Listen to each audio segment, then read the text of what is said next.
police nationale, puisque j'ai déposé plainte pour violence policière.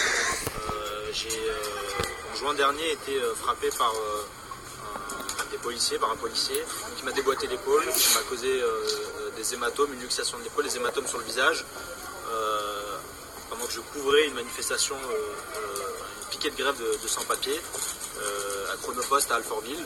J'ai été interpellé, placé en garde à vue, mon téléphone a été mis sous scellé. Et aujourd'hui, voilà, ce policier a porté plainte contre moi. Je suis poursuivi pour outrage et rébellion.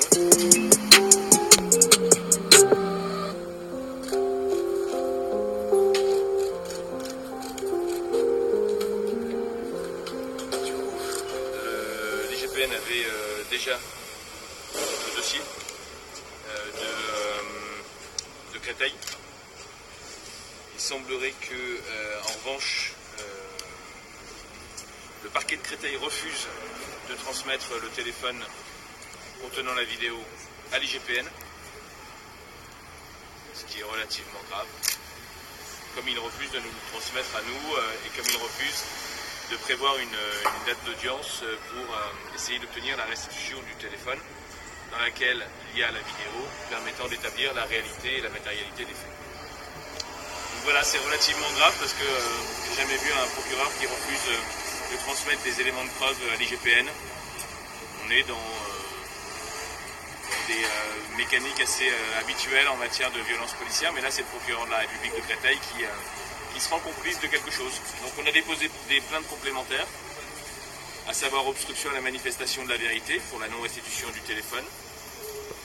Et visiblement les policiers auraient déposé des plaintes, donc pour faux usage de faux et faux en écriture publique. Il y a eu le cas par exemple de Gaspard Glanz qui a pu publier ses vidéos juste après sa sortie de garde à vue qui ont remis en cause les versions des policiers. Moi je crois que dans ce moment de tension politique autour de la question des violences policières, dans ce moment où le gouvernement d'Emmanuel Macron est mis en cause et est en difficulté, je crois que le procureur de la République veut protéger tout simplement le pouvoir politique, comme par exemple le procureur de Nice qui avait avoué vouloir ne pas mettre dans la difficulté dans l'affaire Geneviève Leguet, le président de la République. Donc c'est assez simple, ils ne veulent pas ils ne peuvent pas me restituer mon téléphone, on a fait une demande de restitution auprès du procureur, ils ne veulent pas que je puisse publier les images de mon interpellation. Plus étonnant encore et plus rare encore, ils ne veulent pas transmettre les vidéos et le téléphone portable à l'inspection générale de la police nationale.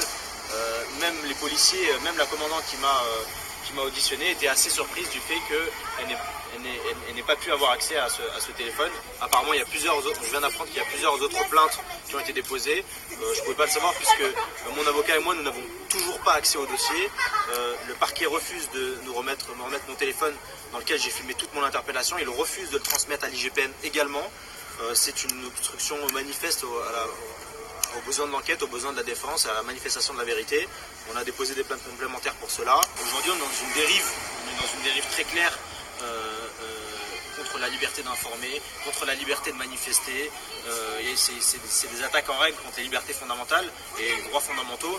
Rien qu'aujourd'hui, il y a un gilet jaune qui a été condamné par la justice à 5 mois de prison en sursis parce qu'il a filmé des affrontements. Aujourd'hui, voilà, on voit que la loi est détournée, la loi est utilisée contre le mouvement social, est utilisée contre les journalistes indépendants.